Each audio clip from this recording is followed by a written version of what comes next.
বিসমিল্লাহির রহমানির রহিম। আজকে আলোচনা করব অ্যাফার্মেটিভ সেন্টেন্স থেকে নেগেটিভ সেন্টেন্স করার আরেকটি নিয়ম নিয়ে।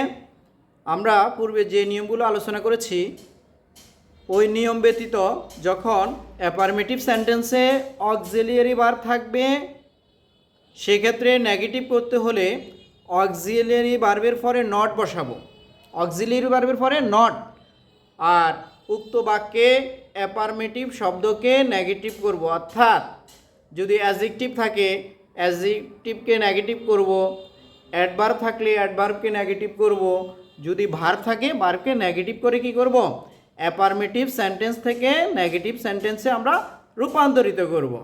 অক্সিলিয়ারি ভার্বগুলোর মধ্যে am is are, was were, have has had, shall should, will would, may might, dare, ought to।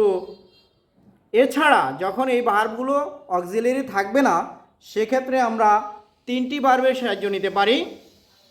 একটি হচ্ছে প্রেজেন্ট টেন্স হলে ডু অথবা ডাজ, যখন ভার্বের প্রেজেন্ট ফর্ম থাকবে তখন আমরা ডু নট, আর ভার্বের শেষে অ্যাজ বাই এস থাকলে ডাজ নট, এবং ভার্ব যদি ফার্স্ট ফর্ম থাকে অর্থাৎ ফার্স্ট ইনডেফিনিট টেন্স থাকে সেক্ষেত্রে ডিড নট বসিয়ে অ্যাফার্মেটিভ সেন্টেন্স থেকে নেগেটিভ করতে পারি। যেমন সাবজেক্টের পর যদি am is are, was were, have has, had, shall should, will would, may might, dare, ought to। এছাড়া যদি এগুলো না থাকে ভার্বের প্রেজেন্ট ফর্ম থাকে সেক্ষেত্রে ডু, ভার্বের শেষে অ্যাজ বাই এস থাকলে অর্থাৎ subject third person singular number, এবং প্রেজেন্ট ইনডেফিনিট টেন্সের ক্ষেত্রে ভার্বের শেষে অ্যাজ অথবা এস থাকবে, সেই ক্ষেত্রে আমরা ডাজ আনবো এবং এরপরে নট। যদি ভার্বটি ফার্স্ট ফর্ম থাকে অর্থাৎ ফার্স্ট ইনডেফিনিট টেন্স থাকে সেই ক্ষেত্রে ডিড আনবো এবং নট। অর্থাৎ এই যে অক্সিলিয়ারি ভার্বগুলো আছে এগুলোর পরে আমরা কি করব, নট বসাবো, আর উক্ত বাক্যে অ্যাডজেক্টিভকে বিপরীত করব, অ্যাডভার্ব থাকলে অ্যাডভার্বকে বিপরীত করব, অথবা ভার্বকে বিপরীত করে অ্যাফার্মেটিভ সেন্টেন্সকে নেগেটিভ করতে পারি। যেমন he is a good student অথবা এ গুড বয়। তাহলে এখানে আছে কি he is a good boy. এখানে আমরা যদি লক্ষ্য করি ইজ আছে যে অক্সিলিয়ারি ভার্ব, ইজের পরে আমরা নট বসাবো, এরপর এই যে গুড একটি অ্যাডজেক্টিভ, গুডের বিপরীত হচ্ছে ব্যাড, আর বাকি অংশ বসে যাবে। He is not a bad boy. এরপর he was a happy person, he was a happy person. এখন এখানে যদি লক্ষ্য করি ওয়াজ আছে, তাহলে ওয়াজ যেহেতু আমাদের যে অক্সিলিয়ারি ভার্বের মধ্যে আছে ওয়াজের পরে নট বসাবো, আর হ্যাপিকে কি করব, বিপরীত আনহ্যাপি অথবা স্যাড লেখা যেতে পারে। হ্যাপিকে যদি আমরা আনহ্যাপি লিখি সেই ক্ষেত্রে আমাদের একটা বিষয় লক্ষ্য করতে হবে, আর্টিকেলেরও পরিবর্তন আসবে। এখানে এইচ ছিল কনসোনেন্ট সেজন্য এ বসেছে, আনহ্যাপিতে শুরুতে ভাওয়েল উচ্চারণ ভাওয়েল আসছে সেই জন্য এটা কি এন এ রূপান্তর হবে। এখানেও কি করতে হবে, আমাদের পরিবর্তন করতে হবে। প্রয়োজনে কি আর্টিকেল এর পরিবর্তে এন হতে পারে, আবার এন এর পরিবর্তে এ হতে পারে যদি শব্দের শুরুতে ভাওয়েল উচ্চারিত হয়। এরপর উই লাইক ফ্লাওয়ার্স, এখানে কোনো অক্সিলিয়ারি ভার্ব নেই কিন্তু লাইক প্রেজেন্ট ফর্ম, ভার্বের কোন ফর্ম আছে, প্রেজেন্ট ফর্ম অর্থাৎ প্রেজেন্ট ইনডেফিনিট। তো প্রেজেন্ট ইনডেফিনিট হলে আমরা ডু আনবো, এরপর নট আনবো অর্থাৎ ডু নটের সাহায্য নেব। তাহলে উই লাইক যেহেতু আছে এখানে, তাহলে আমরা কি করব, ডু নট নিয়ে আসবো, আর ডু নটের পর ভার্বের বেস ফর্ম বসবে। লাইকের বিপরীত হচ্ছে ডিসলাইক, আর বাকি অংশ বসে যাবে। হি রিমেম্বার্স মি। এখন এখানে যদি লক্ষ্য করি রিমেম্বার একটি ভার্ব, ভার্বের শেষে এস আছে, সেক্ষেত্রে আমরা ডাজ নট নিয়ে আসবো, আর রিমেম্বারের বিপরীত হচ্ছে ফরগেট, আর ডাজ নটের পর ভার্বের বেস ফর্ম বসে, কারণ এখানে এস যুক্ত হচ্ছে, এখানে ভার্বের কোন ফর্ম বসবে, বেস ফর্ম। তাহলে রিমেম্বারকে কি করেছি, বিপরীত করেছি। এছাড়া যদি আমরা এই বাক্যটাকে একটু যদি পরিবর্তন করি, যেমন উই লাইক আছে, যদি লাইকড ফার্স্ট ফর্ম থাকে সেক্ষেত্রে আমাদের এখানে পরিবর্তন আসবে কি, ভার্ব যখন ফার্স্ট ফর্ম অর্থাৎ ফার্স্ট ইনডেফিনিট টেন্স থাকে সেক্ষেত্রে আমাদের ডিড নট নিয়ে আসতে হবে। ডিড নট বসবে। যখন ফার্স্ট ফর্ম থাকবে ডিড নটের পর ভার্বের বেস ফর্ম, তবে এই ভার্বকে বিপরীত করতে হবে। লাইকের বিপরীত হচ্ছে ডিসলাইক অথবা হেট বলতে পারি, অ্যাবহর বলতে পারি, লোথ বলতে পারি।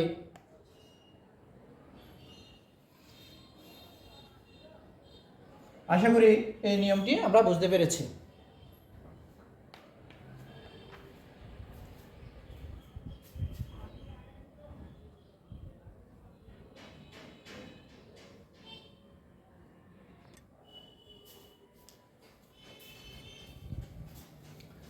অ্যাফার্মেটিভ সেন্টেন্সে যদি বোথ ডট ডট অ্যান্ড থাকে সেক্ষেত্রে বোথের পরিবর্তে নট অনলি এবং অ্যান্ডের পরিবর্তে বাট অলসো বসিয়ে আমরা কি করতে পারি, নেগেটিভ সেন্টেন্সে রূপান্তর করতে পারি। এছাড়া শুধু অ্যান্ড দ্বারা যদি দুইটি নাউন অথবা প্রনাউনকে যুক্ত করা হয় সেক্ষেত্রে, অথবা অ্যান্ড দ্বারা দুটি শব্দকে যুক্ত করলে সেক্ষেত্রেও আমরা অ্যান্ডের পরিবর্তে বাট অলসো এবং অ্যান্ডের আগে যে শব্দটি থাকবে তার পূর্বে নট অনলি বসিয়েও কি করতে পারি, অ্যাফার্মেটিভ সেন্টেন্স থেকে নেগেটিভ সেন্টেন্সে কি করতে পারি, রূপান্তর করতে পারি। যেমন he is both a poet and a novelist. সেক্ষেত্রে বোথ আছে অ্যান্ড আছে, বোথের পরিবর্তে বসবে নট অনলি, তাহলে হি বসে গিয়েছে, ইজ বসছে, বোথ উঠে নট অনলি এ পোয়েট বসে যাচ্ছে, অ্যান্ড উঠে but also are a novelist বাকি অংশ বসে গিয়েছে। He is a teacher and a chairman. এক্ষেত্রে অ্যান্ড আছে, অ্যান্ডের পরিবর্তে বসবে বাট অলসো। অ্যান্ডের পূর্বে যে নাউন থাকবে অথবা অ্যাডজেক্টিভ থাকবে তার পূর্বে বসবে নট অনলি। তাহলে হি বসছে ইজ,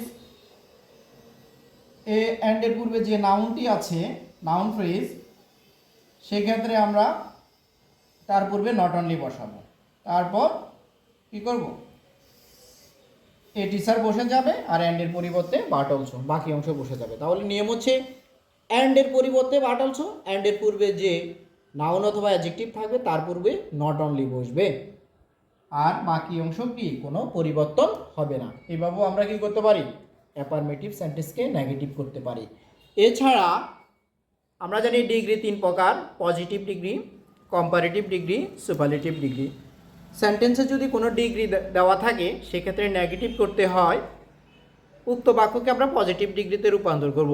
যা আমরা ডিগ্রি যখন পরিবর্তন অ্যাফার্মেটিভ অর্থাৎ পজিটিভ ডিগ্রি থেকে কম্পারেটিভ থেকে সুপারলেটিভ সেগুলো যখন শিখব সেক্ষেত্রে আমরা উক্ত সেন্টেন্সকে পজিটিভ ডিগ্রিতে রূপান্তর করলে নেগেটিভ হয়ে যাবে।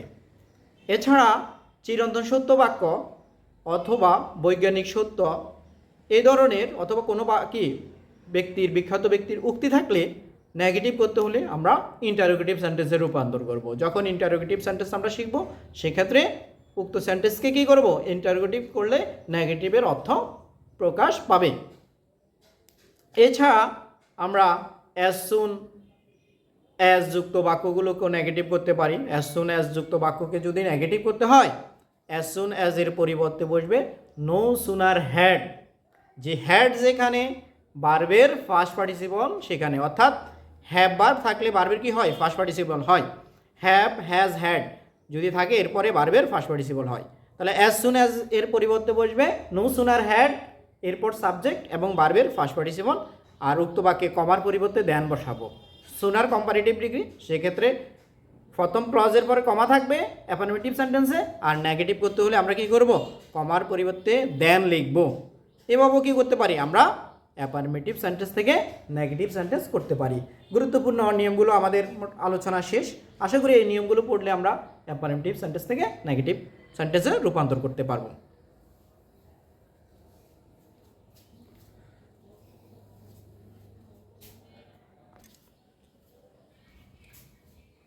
যেমন as soon as the man saw the police he ran away। এক্ষেত্রে as soon as এর পরিবর্তে বসবে no sooner had। as soon as উঠে গিয়ে no sooner had, এরপর সাবজেক্ট বসবে the man, এরপর ভার্বের ফার্স্ট পার্টিসিপল ফর্ম হবে saw এর ফার্স্ট পার্টিসিপল হচ্ছে seen, আর বাকি অংশ বসবে the police। এরপরে কমার পরিবর্তে আমরা দেন লিখব, দেন হি ran away।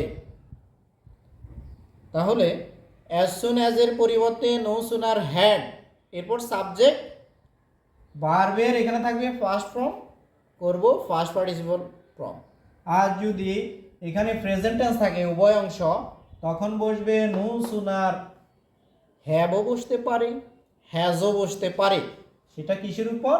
এখানে যদি থার্ড পারসন হয় হ্যাজ বসবে, আর যদি প্লুরাল থাকে হ্যাভ বসবে, তখনও ভার্বের ফার্স্ট পার্টিসিপল হবে, আর ওখানে কমার পরিবর্তে কি বসবে? দেন বসবে। অর্থাৎ যেহেতু এই অংশটা ফার্স্ট টেন্স, ওই অংশটা ফার্স্ট টেন্স, সেক্ষেত্রে এখানে হ্যাড আনবো। আর যদি এই অংশ প্রেজেন্ট টেন্স থাকে, অপর অংশ প্রেজেন্ট টেন্স অথবা ফিউচার টেন্স থাকে, সেই ক্ষেত্রে আমরা এখানে হ্যাভ অথবা হ্যাজ আনতে পারি। থার্ড পারসন সিঙ্গুলার হলে সাবজেক্ট, সেক্ষেত্রে হ্যাজ বসবে, আর অন্য ক্ষেত্রে কি হ্যাভ বসবে।